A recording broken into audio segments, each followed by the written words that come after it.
Think about this. You have a material that you install in your house and your energy cost just goes down by 50%. Yeah. That's a lot of money for you that you can use for other things.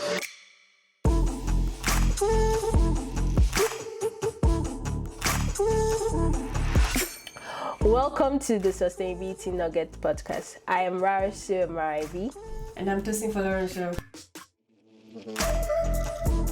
On this podcast, we learn about sustainability by discussing various related topics while focusing on three pillars: the economy, the society, and the environment.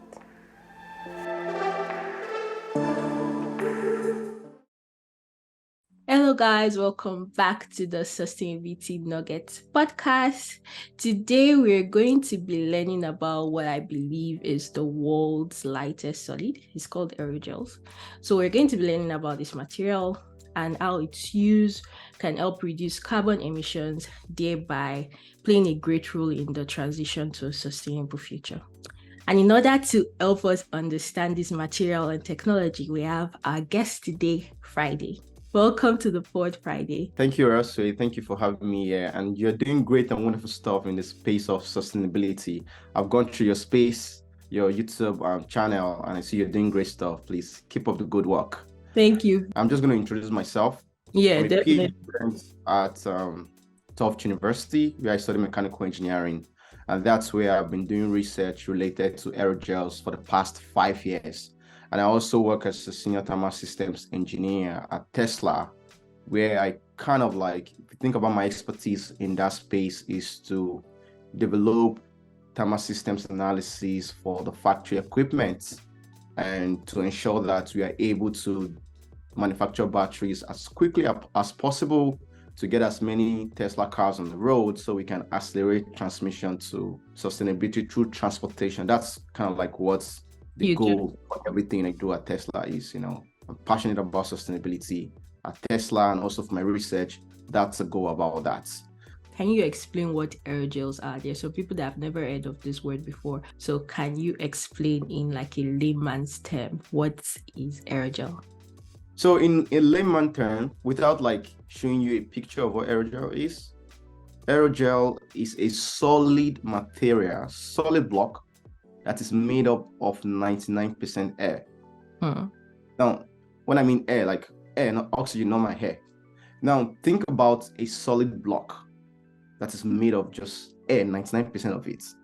That means that block is going to be extremely light. Yes. It's going to be a lightweight material, right?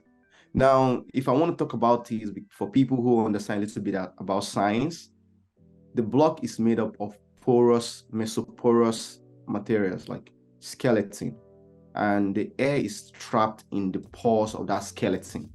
That's really what happens there. So you have a mesoporous solid and air is trapped in that skeleton. That's like this simplistic way to introduce that to our listeners, what aerogels is like.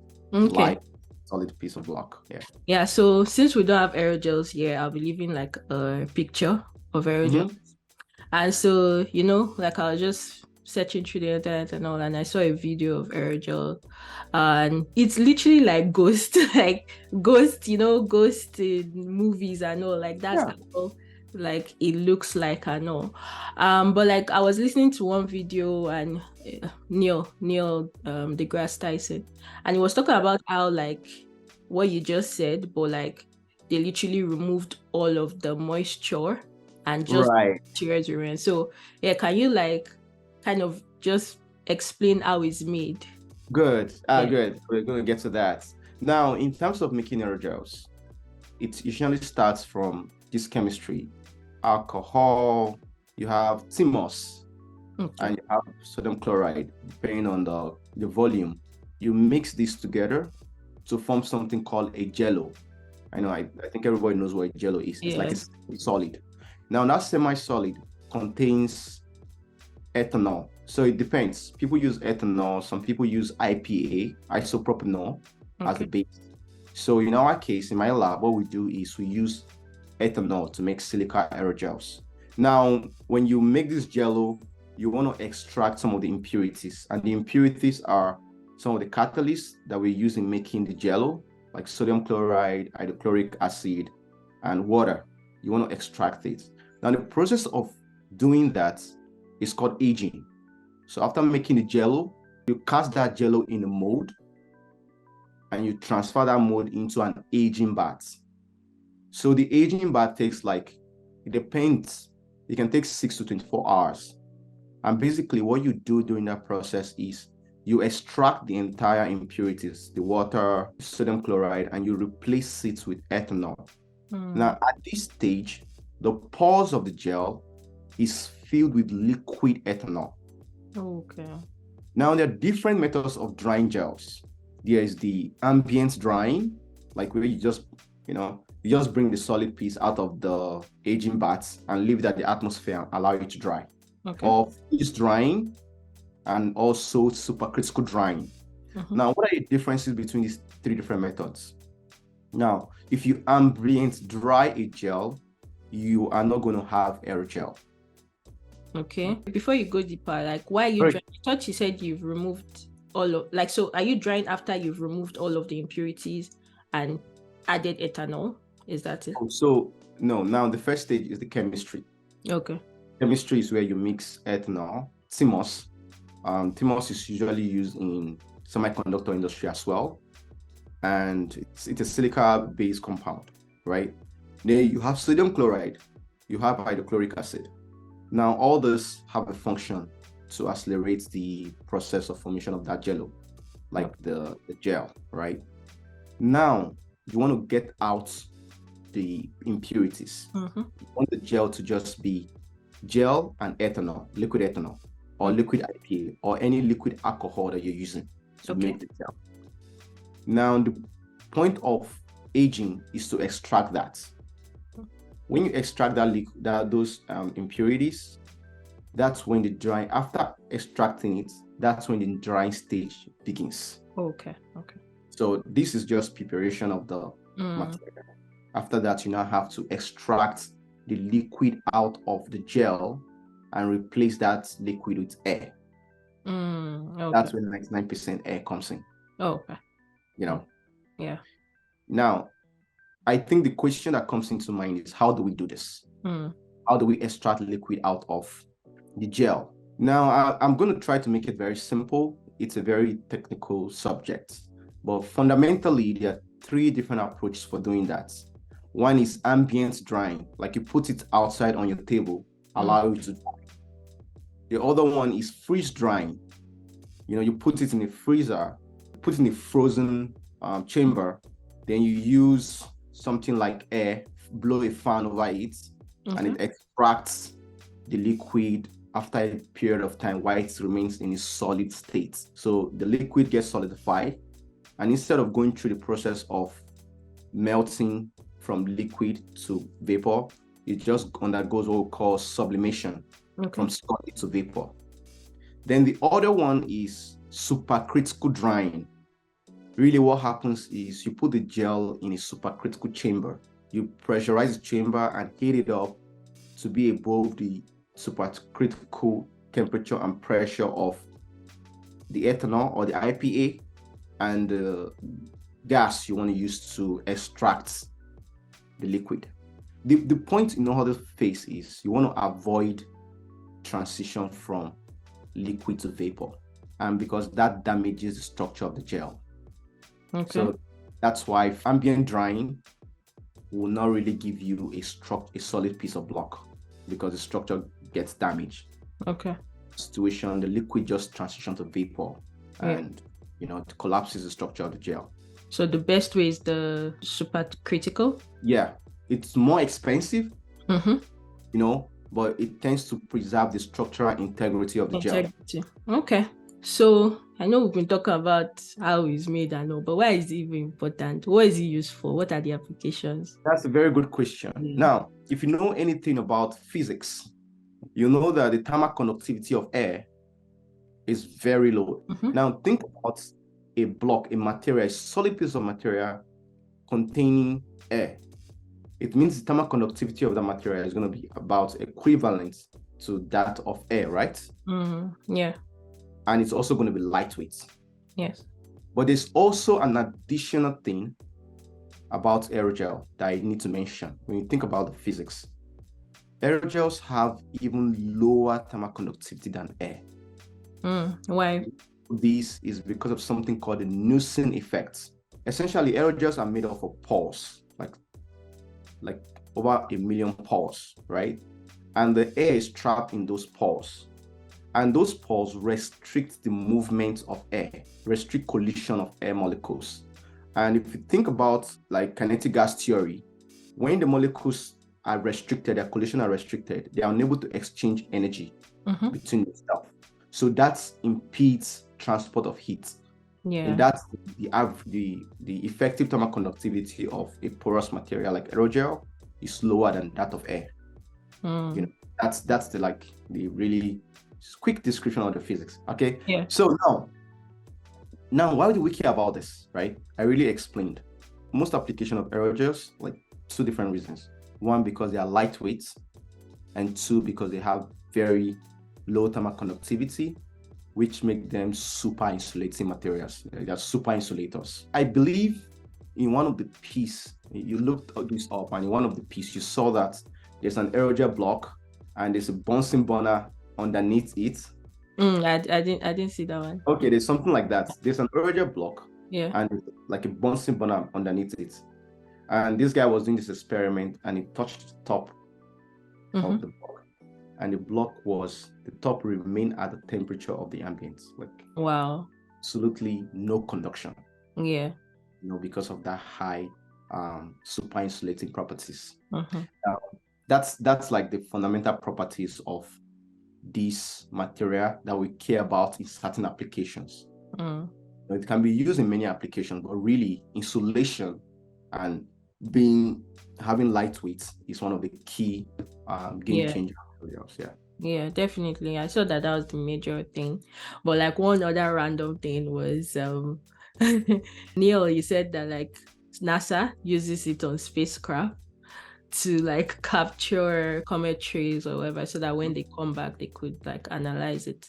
Okay, so now you've said like the major thing is in the insulating property. So like how can this material actually be used like to actually help reduce emissions? Like, can you? Good question. So 2 things: insulating property and also lightweight. Let's think about commercial buildings and residential houses. You live in Florida, right? Yes. But you're to the East Coast. Have you been to the East Coast? I'm in the East. Are you talking about West? I mean, Northeast, like Boston, New York. Yeah. Now, during the winter months, what happens is we spend a lot of money for heating, keeping our rooms warm. Okay. Why is that so? It's because the insulations that we have, our windows, the existing insulations in the house, they don't have as much super insulating properties as aerogels. They're cheap, right? So now, if you think about your utility bill, your energy bill, once winter comes in, it goes up by as much as 50%, sometimes 100%. Yes. But with aerogels, if you have aerogels as the insulating material for the building, and also use aerogel material as the window, you are going to significantly reduce the amount of heating you need to keep your room warm during winter months. Because it has very high insulating property, meaning it's not going to allow heat go through or out. Yeah. It's also not going to, out or in. You are going to significantly reduce your energy costs. And when you also think about the proportion of our energy usage for heating and cooling, it accounts for about 40%. Like about 40% of the energy we use in our buildings and also in our commercial buildings. It accounts for 40%. And that's like a significant chunk. It's been estimated that 40%, can be related to about 15% increase in CO2 emissions. Now, if you are able to cut down the demand for heating and cooling by using aerogels, you can significantly also cut down CO2 emissions associated with the energy required for heating and cooling. And also the secondary portion, which is cost. Think about this. You have a material that you install in your house, and your energy cost just goes down by 50%. Yeah. That's a lot of money for you that you can use for other things, especially people in vulnerable communities. And I say this because studies have shown that during winter months, minority and people who are like low on the socio-economic status, they tend to reach a compromise of, should I buy food or should I pay for heating? Yeah. Like to buy that, it's a terrible dilemma where somebody's thinking about food or heating. The trade-off. So with Aerogel, we can eliminate that problem. Yeah. So you were talking more of eating, but does this not also apply for cooling? Like it also applies for cooling. Like in Florida right now, my bills are. It also applies for cooling because you use air condition, right? To keep it cool. Yeah. Think about this. Where is the heat coming from? Outside. If you have aerogels, what's going to happen? Yeah, it's going to prevent heat from coming into your building. So now your room is like cool. Yeah. So it's two-pronged, heating and as well cooling. Yeah. This applies for all insulation, but like I really want to think about it like in a pictorial form. Like, can an existing building now add aerogel into the building, or is this something that's supposed to like be like mixed in the building material before built? So good. They are like in Boston, at least. Many of the houses, they have like insulation. They have insulation in between the walls. So now these buildings have already been built. Hard to like retrofit. Yeah. But one thing also that you can do is you can replace your windows. A significant portion, I won't say most, significant portion of heat that is being lost from your room or that is being gained into your room comes from the windows. Okay. So if you replace those, aerogels are also transparent. If you can replace you're actually saying the entire window, not like the edge, like the glass. Entire window, yeah. So there's a company that my lab works with in Boston. Because of the nature of my research, I work with the largest manufacturer of aerogels in the US, Aspen Aerogels, Aerogel Tech, and we are also in collaboration with Aerogel Shield as well. AeroShield, they make glass, they make windows based off transparent aerogel material. So that means with the fact that they already established companies like this, and also they are real life examples of how much energy cut this has. It's, like you said, up to like 50%, right? Yeah. So, but like, let's now talk about the challenges. If this material is so good, and why is everybody not using it? Yeah, there's no free lunch. That's because there's no free lunch. Okay. Not even free count, right? Yeah, but like, if it will save us all of this money, I know, why are people not just... So the key limitation with aerogel is not the chemistry, it's not the science, it's not the physics. The key limitation is cost. And that limitation the key driver of that limitation is manufacturing costs. Yeah. At the moment, because of the delicate nature of aerogel, the pulse, you have to manufacture these using specialized equipment like supercritical drying. They are capital intensive. They consume a lot of energy because it takes a while to dry these gels. You don't just put it in the rig in a piece of equipment and it dries in an hour. Sometimes it takes 24 hours, and that costs a lot of money. And there are kind of limitations in terms of understanding process parameters, how to optimally design this system to reduce manufacturing costs. Okay. So now the manufacturing cost is high. It makes the aerogel material expensive as well. Okay. Think about this. I can tell you that I have a piece of aerogel. It's going to save you $30 a month for a year, $300. But that piece of aerogel is like $500, or maybe $1,000. You're going to think about the trade-offs. Now you care about sustainability, but you're also thinking about trade-offs. Like, I'm spending a lot of money to get this material, and what benefit am I getting? Yeah, so the return on investment, or let's say payback in terms of years, is high. It's high, and that's because of the manufacturing cost. But there's going to be progress, and I'm saying this because if you think about EV, electric vehicles, the batteries, initially it was as high as $1,000 per kilowatt for a cell. Now, with innovations and also advances in manufacturing, the price has gone down to, I think, $150 per kilowatt. You can see how much decrease that is. And that has also increased adoption of, EVs. Yeah. That's why you see Tesla can afford to make electric vehicles that are as cheap as $26,000, $29,000, So there are a lot of EVs within that range of cost because of the innovation, manufacturing, and advances in that space. In my lab, we came up with a technology that can accelerate drying of aerogels 4 times the previous method, the existing industrial method. Now, what I mean is, if it takes 24 hours to dry a piece of aerogel, using technology we came up with, that's going to be about 6 hours.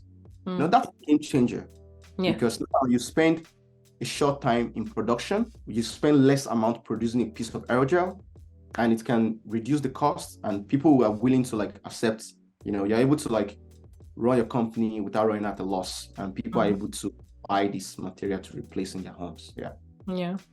And do you think economics of scale will also make this better? Like if it's larger quantity? Economics of scale will also make this better. There's a lot of interest. In the end, it's like money. If people decide to put money into this, we can do more research to advance the manufacturing process. Yeah. And these industries can expand as well. And that's also going to drive down costs. So I was saying right now, do you know roughly in the market, what's the payback period? So I don't know what the payback period is, but one thing I can tell you is currently aerogels are currently used in applications where people don't really care that much about money. So the benefits they get from using aerogels outweighs the cost of aerogels. Okay. If you think about NASA used aerogels for thermal insulation. Why is that so? One, aerogels have lightweight. Yeah. So the overall weight of your craft is going to be low. Yes. They also use that for their space, some of their space jacket as well. NASA would think about is, okay, aerogel might be expensive, but the benefits when we go to space is enormous. Yes. So let's spend the money. Even the airline industry, they're also interested in this. Yeah. Replace many of the plastic you have inside the cabin with aerogels. When they do that, they can reduce the overall weight. And that reduces the fuel, right? Exactly. Yeah. Reduce the fuel by 10%, reduce by 3 to 5%, reduce fuel cost by 10%. Reduce emission, and that's also big money for aerospace industry. And it can also reduce the cost of flights. That's another really big. I know we're talking about insulation, but I know. Okay, so this is why, because I wanted to ask you, okay, lightweight. So what? But this is where the lightweight. Yeah, this is where it comes in. Yeah. Yeah, awesome. So from what I can hear now, it's being used heavily in industries that need them, like the aircraft. NASA is not widely adopted in residential yet because of the cost, right? So what are some future breakthroughs in this material you anticipate? Aerogels have been there for over 60 years now. So I will see the future breakthrough, which is kind of related to what I've done in my lab, is being able to understand what is really going on when we are making this gel, when we are drying this gel. Now, the knowledge gap prior to my study on drying of aerogels, the knowledge gap has been significant. Yeah. One, we don't know how long it takes to dry the gel. Imagine you just put a piece of block and you dry it for too long, and it takes you too much money because we don't know precisely when to stop. Yes. Right? So, and also there are different portions during the drying process. There's the portion where we call pressurization, and there's the portion where we call you now start extraction. Now, all this portion, costs significant chunk of the energy or the cost in manufacturing. But the pressurization step requires the least manufacturing costs in the process, because at this point in time, you're not flushing out CO2 when you're not doing anything. Now, with a good understanding of what happens in that pressurization process, you can really optimize drying and reduce time. Then with also a good model, experimental and numerical model, you can precisely tell for maybe a 5 centimeter thick gel, how long that is going to take to dry. Yeah. So now you're not running your equipment based on heuristic, guess and check. Like, you really know that after 3 hours, we stop this rig, and it saves you money. So that's like the major breakthrough that has happened now, and that came up as an offshoot from my research. Like, my research was able to account for about 40% extraction of aerogels during the pressurization step, and it's also, through my research, you're able to now predict much accurately how long it takes to dry a certain millimeter thick gel. Now, the change that is going to happen in the industry with that is we now have better information in terms of what process parameters, like what pressure, what flow rate, what temperature should we be running at to ensure that we're able to dry faster. I also measure density of the mixture. That's another portion, but let me just mention that. Now, why is it important to measure the density of the mixture leaving the apparatus? You can use that information to tell when to stop drying the gel. And how do you do that? The density gives you, from the density, you can get the mass fraction of ethanol. Now, when the mass fraction of ethanol in the rig becomes 0.001, you know that, okay, this is the time to stop because you have extracted all the ethanol, all 99.9% of the ethanol, right? And you stop the rig. So that's really significant in terms of metrology. Okay, awesome. But I would also like to know, like, of course, you guys are creating aerogels. There are all of these applications, but what are like competing materials in this space? Like that kind of the same thing. The competing materials are like the current existing installation. Oh, okay. Yeah. They're cheaper than aerogels. They are like, I think they're like 5 or 10x cheaper. Yeah. But in the long run, they are not that beneficial, because think about this. They are 10 times cheaper, but you still pay a lot of money for energy. Yeah. And when you really care about the environment, you are not able to reduce the amount of CO2 when you have these installations. Secondly, they are not lightweight. They are kind of like dense material. So those are the competitors. Unfortunately, now global insulation economy is like $60 billion. Aerogels only account for about $1 billion. Wow.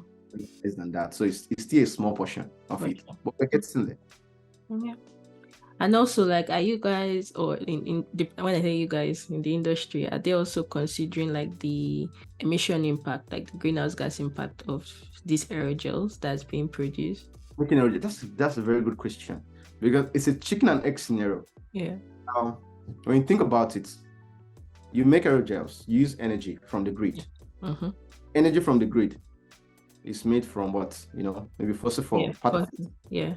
And you see that to make aerogels, you are emitting certain fraction of CO2. Yes. Now it becomes like, what is the net effect? Yes. We emit maybe 5%, but if you use our aerogels, we trap 15%. So in the end, it's like, okay, minus 10%, and that's significant. I don't have a good number. I can tell you that, yeah, obviously making aerogels emits some fraction of, emission. Yeah. The benefits of using the aerogels outweighs. Yeah. So for people watching this and they want to know more, like they're keen in diving deeper into like the world of aerogels, are there like some materials that stand out that you recommend to them? Yeah. So I would say start with Veritasium. It's a YouTube channel. Okay. Just type aerogels. Then, Veritasium, this guy does a very good job in explaining what aerogel is, and that will like give you a general overview of what it is. Then you can go with the aerogels handbook. I think you only want to do this if you really want to do research in that space. Yeah. But if you're really curious, go watch Veritasium. He has 2-3 videos on aerogels. I'll leave the exact name in the description so that in case you guys are interested, you can actually go directly there. So yeah, thank you very much, Friday, for really teaching us about aerogels. Like, yeah, I learned a lot. In my head, I'm even thinking of like other, not just aircraft, even like vehicles, I don't know, like transport vehicles, right? Yeah, to reduce the weight and all, and also its effect in even the oil and gas industry. I didn't mention that. Now, a significant portion, when you want to drill those heavy pipes, you usually have to be insulated because of the heat being generated from as you drill, right? As you pump. But the truth is that we don't want this. Okay, anyways. So now, like this, we don't want it, but this is what we do. And that process consumes a lot of CO2, right? Yeah. Because those pipes are heavy. Yes. Now, when you use aerogels as insulation, you make it lightweight. Yeah. Now, we want to, for the meantime, we can say 0 to oil and gas now. Yes, but we can. We can see that we can try to make that process sustainable. Better. True. Definitely. Yeah, I'm just laughing because some people in the sustainability space always do not want to hear about oil and gas, but the truth is that we cannot actually just say 0 right now. And like if you're a more technical engineering person, you cannot just say that it's a process. Like, yes, exactly. And we have made significant progress in that space. We have a lot of solar power. We also have EV cars, which so like we have made a lot of progress, and we need to acknowledge that. But we can't turn off the tap on oil and gas. We just freeze. Exactly. That's what I tell people. Thank you very much for taking our time to come explain aerogels to us. And if you're still watching right now, thank you for staying on here till this time. And if you're not yet subscribed, please click on the subscribe button. If you like audio, you can follow us on Spotify, Apple, anywhere you get your podcast. Share this video, like, comment, and thank you guys. I'll see you in our next episode. Bye. Bye.